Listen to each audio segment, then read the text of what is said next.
Osciloscópio, galera, nada mais é do que uma ferramenta que vai medir a tensão, certo? A tensão, que é o eixo vertical, tensão,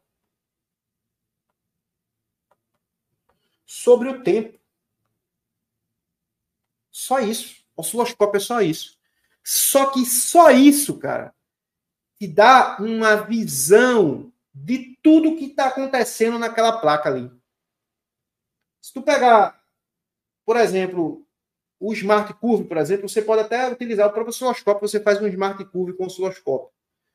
E você consegue verificar todas as curvas dos componentes, capacitores, indutores, diodos e tudo mais. Né? Você vai conseguir identificar ali diversos tipos de componentes, se ele está funcionando ou não com o próprio osciloscópio. Com o osciloscópio, a gente consegue verificar frequência, a gente consegue verificar se aquela tensão ali, que deveria ser digital, se ela realmente está sendo digital, se ela não tem ripple, se ela não está, sei lá, trabalhando errado. Você consegue ver bastante coisa ali, certo? Com o osciloscópio.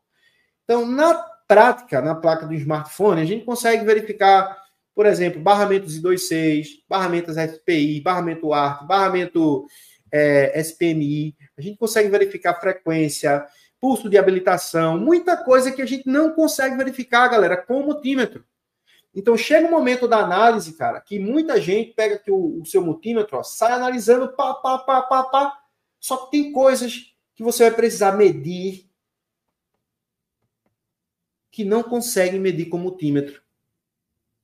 Que você não vai conseguir ir além na análise só com multímetro. Multímetro, cara, é a maior ferramenta que eu tenho na bancada. Eu resolvo 90% dos problemas com o meu multímetro. Só que o multímetro ele tem suas limitações. Pelo menos o meu tem. Né? Se você tem um multímetro que tem osciloscópio, um multímetro que tem escala de medir indutores, né? O indutímetro e tudo mais, show de bola, cara. Mas a maioria desses multímetros que a gente tem na bancada, a gente só vai conseguir medir tensão contínua, continuidade, escala de queda de tensão, né? Com escala de semicondutores, a escala de diodo. A gente vai utilizar não, pelo amor de Deus, não usa a escala de Hertz do teu multímetro para medir frequência, não. Pelo amor de Deus. Viu? Pelo amor de Deus. Eu vejo um monte de cara aí que usa a escala do multímetro achando que o multímetro é um osciloscópio. Você vai ver só o número da frequência, não sabe nem se aquela frequência está analógica ou digital. Então, pelo amor de Deus, não use multímetro para medir nada que tenha relação à frequência. Mas aí a gente consegue medir corrente elétrica com multímetro, mas a gente para medir corrente elétrica na placa de um celular é complicado pra caramba, porque o multímetro ele tem que estar em série ao circuito para se medir corrente elétrica. Então, com o multímetro, a gente basicamente aí tem uma dificuldade, a não ser que você tire algum componente série e conecte ali o seu multímetro, dá também para você verificar a corrente elétrica. No início, eu também não dava muito importância para as escalas de resistência. Mas, cara, a escala de resistência te leva a resolver diversos tipos de problema que condução reversa não resolveria. Que continuidade não resolveria. Que outras coisas não resolveria. E a maioria da galera não usa a escala de resistência para resolver problema. E até porque, vou explicar para vocês, fora a gente verificar resistências de linha, a gente tem uns caras aqui, ó, no setor lógico. Vou chamar esse cara aqui de CPU, certo? Vou chamar esse cara aqui de memória. Vamos lá. Aqui eu tenho a memória.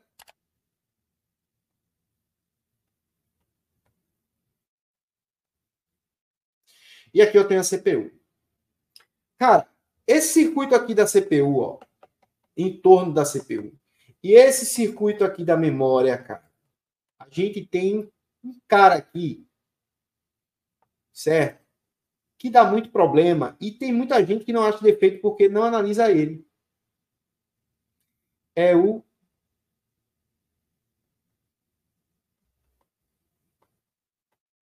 além de a gente analisar a malha, verificar a resistência da linha, por exemplo, a gente tem, ó, um cara aqui que fica interligado em diversas malhas entre CPU e memória, PMIC e CPU, e diversos outros circuitos que são ligados à CPU.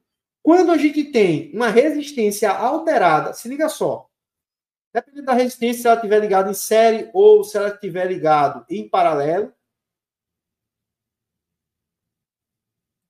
certo? Deixa eu mudar aqui botando a imagem para cima, para baixo, e aí vamos. Se eu pego aqui, ó, se eu tenho uma resistência em série ou uma resistência em paralelo, eu posso ter um divisor de tensão, um divisor de corrente. E para que o nível lógico da CPU seja acionado, a gente vai precisar daquela corrente ou daquela tensão exatamente da forma que ela está passando. E o que acontece muitas vezes? Esse resistor altera a sua resistência. Muitas vezes de 47K, esse resistor sobe para, sei lá, vou botar aqui 180 K ohm. Né? O ohms ali ficou meio feio, mas vamos lá. Se essa resistência aumenta, cara, o fluxo de elétrons ali, cadê?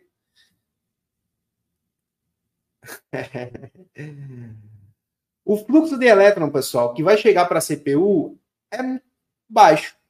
A tensão que vai chegar para a CPU é muito baixa. E o que acontece? A CPU não consegue responder, porque ela não entende que o nível lógico mudou. Certo? Então, resistores que estão ligados entre a CPU e a memória costuma dar muito defeito de inicialização, por exemplo, e ninguém analisa resistor. Quem que está na live aqui que analisa resistor? Alguém pode dizer, pô, eu analiso resistores.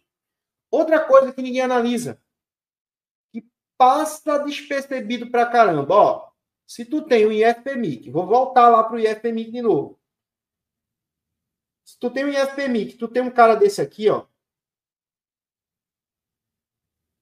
Se tu tem um IFPMIC, tu tem um resistor ligado ao terra, esse resistor, muitas vezes, está fazendo a função de um resistor de pull-down.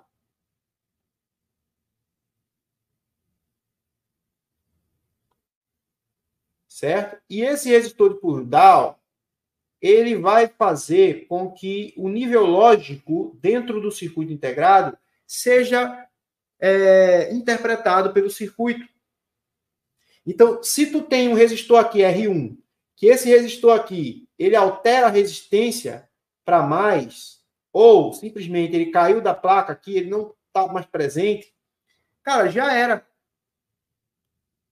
Por um simples resistor, o teu IFPMIC não irá trabalhar de forma perfeita. Eu peguei, mas fiz até um vídeo aqui para o YouTube, cara, mostrando um reparo em um G23, se não me falha a memória, aonde o aparelho estava acionando sozinho e o problema estava no resistor de pull-up. Alguns circuitos integrados são muito sensíveis e ele fica maluco, porque ele fica sem entender o nível lógico que está na linha.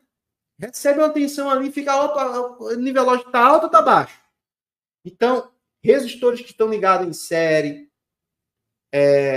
como resistores de pull-up, resistores que estão ligados em paralelo, como resistores de pull-down, esses resistores eles costumam a causar defeitos que jamais serão encontrados pelos técnicos.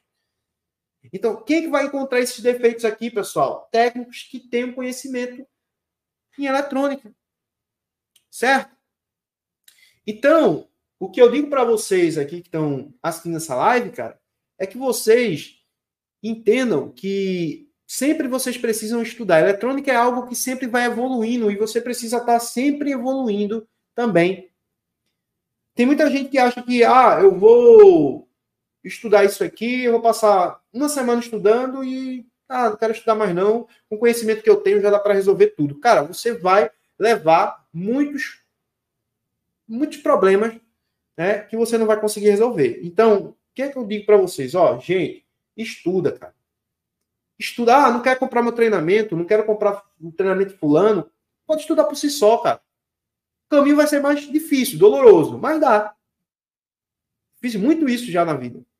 Compra um livro de eletrônica aí e vai estudar cálculo, vai entender sobre as leis, né? Os teoremas e tudo mais. Então, é isso que eu digo para vocês. Cara, às vezes parece que a vida é fácil, mas não é. Eu vejo muita gente vendendo uma ideia de que você vai começar a fazer isso hoje e amanhã tu já estás, já vai ser referência aí no mercado, isso, aquilo, outro. Não, pessoal. É respeitar aquilo que eu falei para vocês, ó. Respeitar os degraus da vida, certo? Respeitar os degraus da vida. Respeitando os degraus da vida, vocês vão conseguir chegar no lugar correto, no momento certo, na hora certa.